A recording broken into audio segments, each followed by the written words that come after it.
All right, Shalom. Shalom, shalom. I want to start by giving all praise, honor, and glory to YAHAWAH, YAHAWASHI, YAHAWASHI, BAHA, Rakakwadash. Double honors to the apostles and elders of Great Millstone, and Shalom to all the Akim in pushing the word and sincerity and the truth. You know, it's the brothers from GMS Atlanta. You know, my of course, Barzal, my brother. Aratazah. Yeah, and we just got a quick lesson in the spirit going into the importance of the foundation, because me and his brother was just, you know, spiritually just throwing a couple of, you know, spiritual things out, and we was basically going into how the foundation and the base is of a vital importance when you read the scriptures. When you go into the scriptures, the Lord builds upon the earth. All right, that's how man was first established in Genesis 1:1, so to speak. Everything came from of course, as it was written in Genesis 1, the earth was a void, and it wasn't nothing in the earth at that time. And the Most High built from that pallet. All right, He didn't build upon foundations that was already built, because He is the Most High. He's the power that builds. Masons call Him the great architect. And one thing about an architect is built from the ground up, so to speak. They understand the specifics of building. And one thing about building, you know, the foundation is the most vital and important piece on building, because everything is framed on top of the bottom. So that's basically what we're going to go into in the spirit. You know, we're going to, you know, back it up by the scriptures and go into really the text of why these individuals compared spiritual things to the foundation, to the ground, to the earth, to the you know, cornerstones and different pieces that's reckoned or in a building type fashion. So without further ado, of course, brother. Yep, it's 1 Corinthians 1 and 26. It says, "For ye see your calling, brethren, how that not many wise men after the flesh, not many mighty, not many noble are called." Yeah, it says not many wise men, noble, you know, are called into this. And the word noble goes into basically having a you know, spirit to know. And these individuals know, so they have a preconceived notion, a preconceived attachment or preceded attachment to this world, and they can't shake the old man and renew themselves upon these new principles. And that's why the Lord deals with the lowly, because what? First and foremost, we know that we don't know nothing, man. Right. If Scripture says, if any man think if he knoweth anything, he knoweth nothing as we ought to know. Hey, that even includes us. You know, Scripture say we got an unction to know all things. You know, but at the end of the day, we still growing in this thing. We still always growing and increasing unto perfection. And like the scriptures speak about how when that is perfect, is brought, you know, everything that we see from this glass darkly seen in James will be fully revealed. So the veil of everything is going to be written in us, that eternal understanding going back to Genesis. You know, all the way from the beginning is going to be written in us, you know, and it all starts from what? Just being at the bottom, man. That's taking right. a lowly road, following YAHAWASHI is what? A sheep, an innocent a prey, so to speak, an innocent animal, you know? That's right. If you had, say... Yeah, you know, and also to build on that, you know, the Most High didn't call in, you know, mighty men, so to speak, or men of a certain stature, or men, like you said, men that might know a certain amount of knowledge, because that's going to show the Lord's power. How He takes which is going to get into later on in the chapter, how the Lord takes the low man, or the, you know, the underdog, so to speak, so that He can exalt them, man. That's right. You know, it wouldn't make sense for the Lord to take somebody who's already know everything, that's already on top, that's built like Superman, and you know, that wouldn't make sense, man. You know. So I'm gonna continue on. It says, verse 27, it says, "But the Most High have chosen the foolish things of the world to confound the wise." And we're the foolish things of this world. All right, we didn't grow up in the best parts of the world. Right. We're basically second-class citizens. We're in poverty. We're so-called Negroes, Hispanics, and Native Americans. We're known to be at the bottom. Our race is known as the minorities. You know, we don't have college degrees and all these different diplomas and certificates to verify that we actually are biblical scholars and we understand the fullness of this word. You know, Esau is all about theology, but that's how YAHAWASHI came. Right. What are the practitioners and the doctors of the law? The men that actually went through these different, what's the word I'm trying to find? Basically went through these different styles of learning, curriculums. That's the curriculum. word. Yeah. Going through those different curriculums, they didn't understand how YAHAWASHI spake because he was unorthodox with his style of teaching. He didn't teach as the scribes. He taught as one that had authority. You know, but he didn't come from these different authoritative positions. You know, right. He didn't have a license to preach that word. Just like us, we don't have a license, but we do it in the spirit, in the base of the heart. Hey, and that tripped them up because they was like, I know if this man letters, see if he never learned. Like, who, you know, he came with like a whole nother style. Yeah. And it tripped them up, man. Yep. You know. But he came from the bottom. That's right. Yep. What he said, no good thing cometh out of Nazareth. Yeah. Yep. You know, if I'm not mistaken. That's how they looked at YAHAWASHI. They said, "This is not Joseph, the carpenter." Yeah, like they was making like this carpenter. Right. A carpenter's position wasn't a glorious position at that time. You a builder. That's blue collar work, manual labor. Right. You know, he wasn't up there in the Roman local government. He wasn't right in the Pharisee seat. He was a common man, and YAHAWASHI built with common men, publicans and sinners. When he got Peter, what was Peter doing? Fishing. Yep. He said, Peter, I'm going to make you a fishers of men. Yeah, that's right. You know, the different men of the Lord, they was in their regular journeys. They wasn't up in major Roman councils. They were just common men. But the Lord built them from scratch, and that's how the Lord does it with us now, man. That's right. You seeing that same spirit coming and presenting itself today because the prophets are subject unto the prophets. It's more of that. Yep, it says, I start forgetting the title, 1 Corinthians 1:27. But the Most High have chosen the foolish things of the world to confound the wise, and the Most High have chosen the weak things of the world to confound the things which are mighty. Yep. So the Lord is all about throwing the game changer. Right. All right? Yeah. You know, throwing a monkey wrench in the plans of the people. Because these people don't even understand that the men that they're walking in sin and the spirit, we're the richest men on earth. But it's internal riches. We're truly shining through this pure light, which is the word of YAHAWASHI. And we didn't, you know, it was years prior, we didn't have this knowledge. We were fools. All right? But the Lord dealt with us at the bottom, and he had what? Ultimately, mercy. You know, and that's what John the Baptist was speaking about. He spoke about how the Lord could raise up rocks. You know, that's really us in the spirit. We're really just stones. You know, we came from stone, a rock-headed society. You know, real rugged, lowly, dirty, grimy parts of the world. That's right. The Lord, what did he do? He polished us and cleaned us. Hey, I was just thinking that word. And that gold was what was truly in the inside. Yeah. That's the potential of man. That gold. That's right. Say? Yeah, as soon as you said, because I was thinking as you was talking, I was like, yeah, the Lord polishing his men, man. Yeah. You know, and that makes his product, so to speak, that much appreciative. Like you see how, like you said, as you mentioned, the Lord brought us from like the ground up, you know, from the gutter, from the trenches. That's why our brothers are being tried too, because we're being cleansed and purged. You know, so you see the final result, you're like, well, damn, wow, you know. Yeah. You know, that's heavy, man. Kind of. But nah, that's beautiful, man. And that's what the Lord is doing. He's polishing us. Yep. You know, and that's why we have to continue in this. We're becoming spiritual politicians. The word politician and polish are synonymous words. And the word politician or polish means to be made smooth. So you got to be smooth in this thing, man. Right, you know, right. You can't be erratic. Look at YAHAWASHI. He presented himself as what? A smooth serpent. He was that snake. You know, in Exodus, but you can continue. Yep.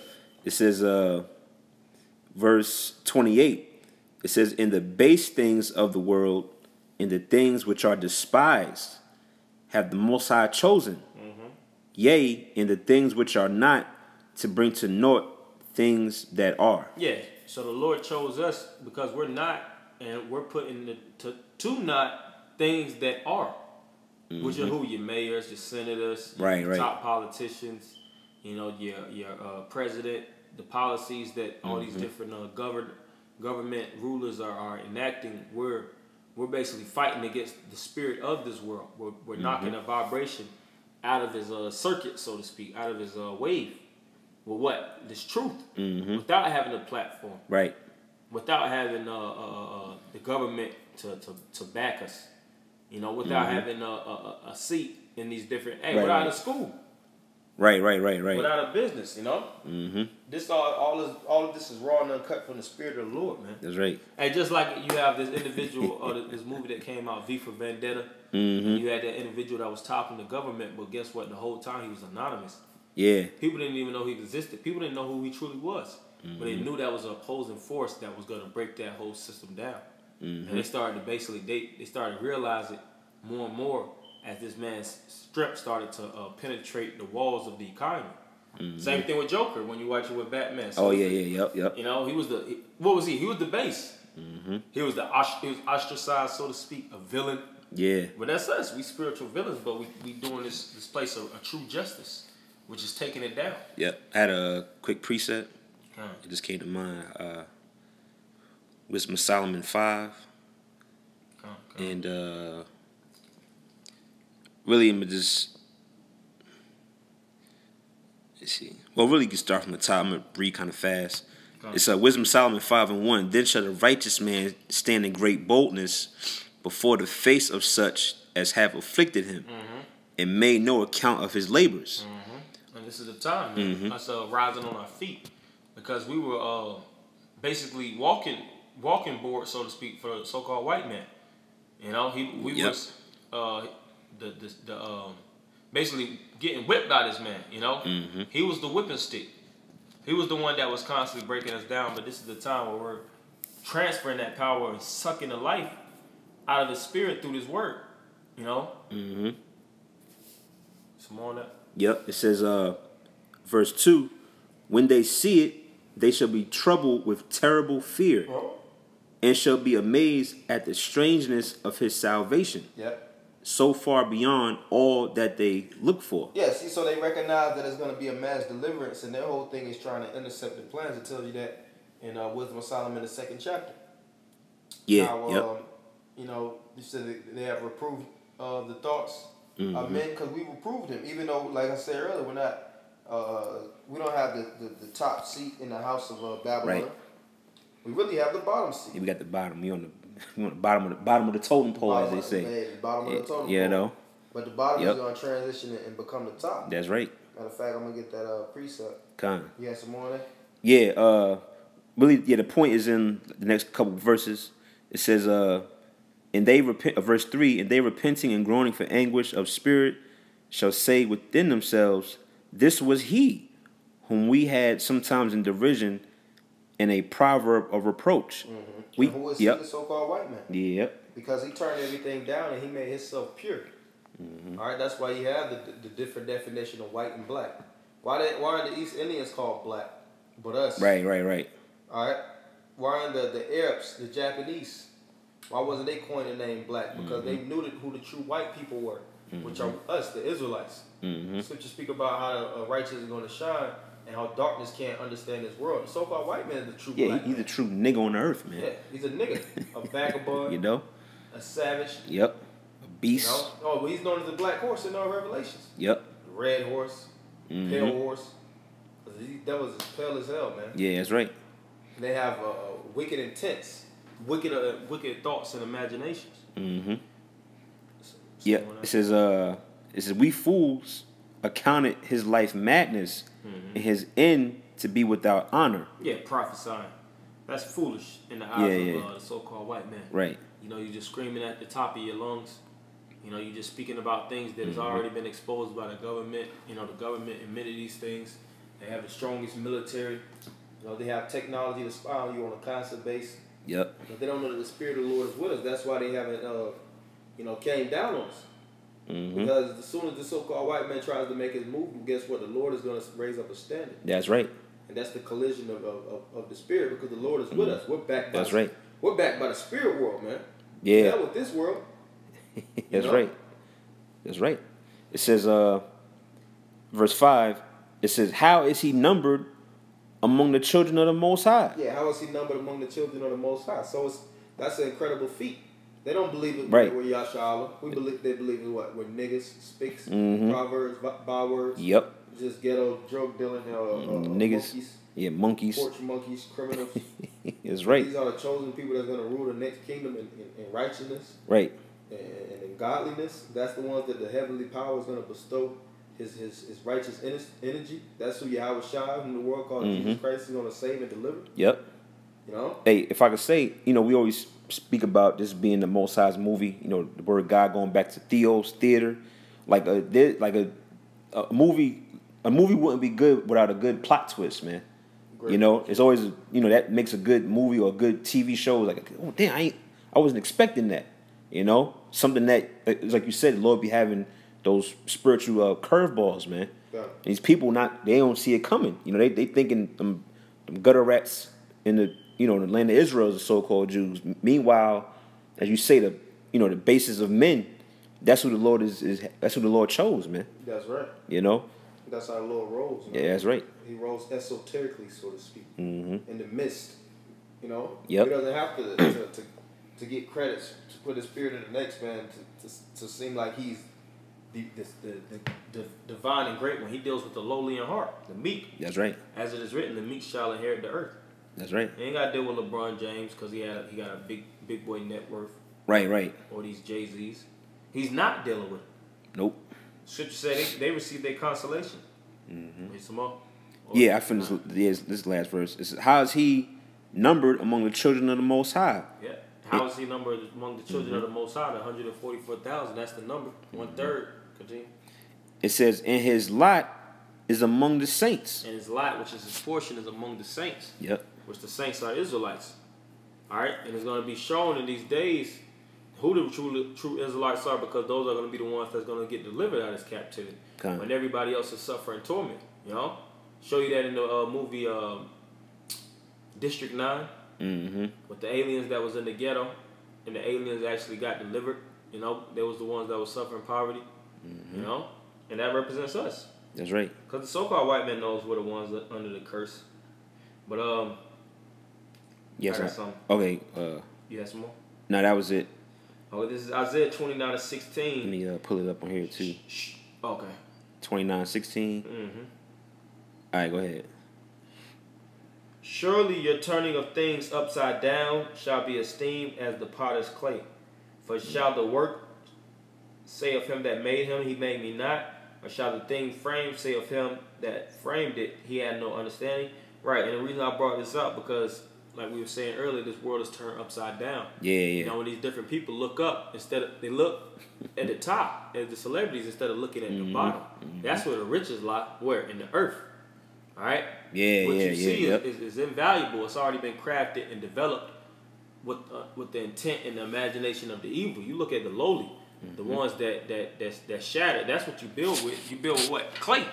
Yeah. And the so-called white man, he rearranged and he reformatted the minds of the people to the point where they conform to the ways of evil, thinking it's the right way. When in turn we understand where the value lies. The value lies in the spirit, you know, and we invest in that. All right, we put our energy and source ourselves in that because we know that the bottom is where the spirit of the Lord is. We're not looking for the money. We're not looking for the cars, the clothes, the hoes. Right. Because we know that the spirit is gonna supersede all things in that time. All right, and this kingdom of upside down is gonna be toppled over in due time too. That's right. And I'm gonna end it with this scripture. You had anything? We probably can get another one. I think we had James. Yeah, you go ahead though. Okay, well I had this other scripture. 2nd Ezra 4:29.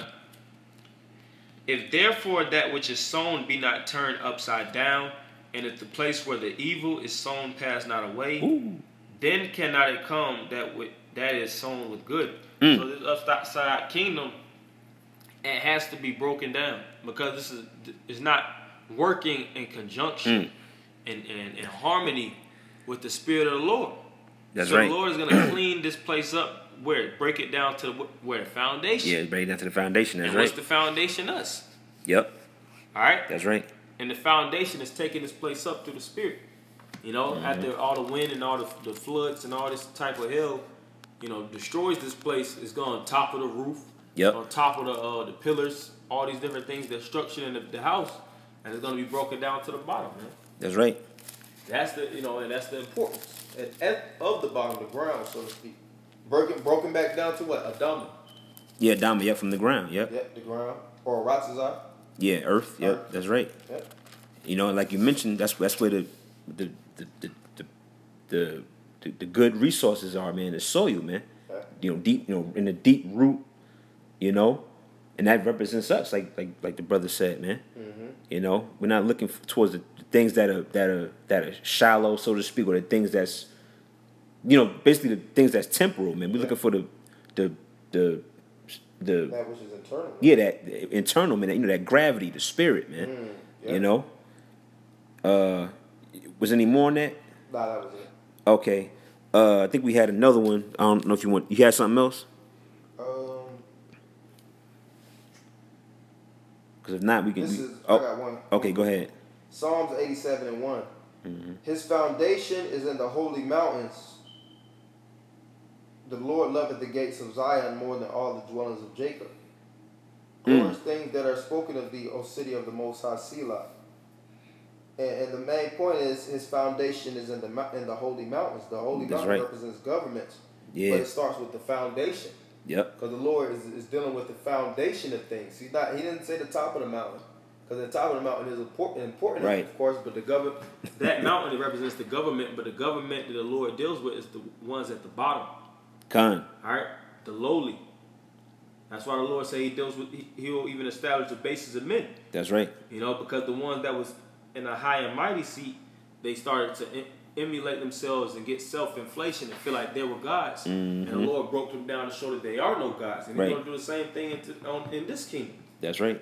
You know, the individuals that exalt themselves just like Pharaoh's house, the Lord's going to cut that whole house asunder, all right? Mm-hmm. With the men that's at the bottom, just calmly sharecroppers, so to speak, sheep. Yep. Sheep hoarders. Yep. Tent makers. Just like during the time of YAHAWASHI. Mm-hmm. That you got. Yep. And I want to add too, that foundation that's why it makes sense that the 144,000 would be the governing body. You mentioned about the holy mountains being the governments. You know, it make perfect sense because you know those are the men the Lord chose. You know, as you mentioned earlier, he basically primed them and polished them from the ground up for them to be that basically the foundation of the kingdom under YAHAWASHI and King David, man. Exactly. And then the rest of Israel is basically that mountain is built on top of that, man. That strong base, you know. I think was that it. I think that was it on that. All right, we can probably end on James 2. This is a good one. If you have anything else, James 2 and verse 5. It says, "Hearken, my beloved brethren, have not the Most High chosen the poor of this world, rich in faith?" Yep. The word poor goes into poverty, suffering extreme poverty, but they have something. They have a mass amount of wealth that's dwelling within them, which is their spirit. That's right. And it's all about cultivating, priming it, feeding it, utilizing it, administering it, nurturing it, all through the what? The Spirit of the Lord. That's right. So that it can be exposed to be that, to show that it's at the top of all mountains. You know, whether it has whether you have the finances, whether you have the nice car, the nice clothes, the woman or not. Right. You know. Yep. This is have not the Most High chosen the poor of this world, rich in faith, and heirs of the kingdom, which he have promised to them that love him. Yeah, the Lord said he promised to them that love him if we continue in it, if we fight this good fight of faith. That's right. You know, holding all these different things and self-accountability, you know, and pushing, continuing. That's right. You know, not lowering your guard, keeping your guard up at all times. That's right. Yeah, man. Yeah, well, you know that. That's the point, man. You know, the brothers. You know, the Lord dealing with the poor of this world, and he's they're heirs to the kingdom. The Lord promised that to them, man. You know, but to get there, it's a fight, man. You know, it's not going to be given to us on a silver platter, so to speak. The scriptures say, you know, through much affliction and tribulation, you must enter into the kingdom, man. You know, and through that process, that purging process, that's what's basically building us up, man. You know, and making us strong and rooted, you know. And that's going to be the governing body in the kingdom, man. All right, 144,000, man. You know, so you know if you have anything else, we could, you know, I guess we'll end on that. Lord willing, brothers was edified through the Spirit. All right, we're gonna give all praises and honor to Yahawah, by Shem, YAHAWASHI, by Shem, Rakakodash. All right, double honor to the apostles and elders. All right, citations and peace to you brothers out there pushing the word. All right, until the next video, Shalom.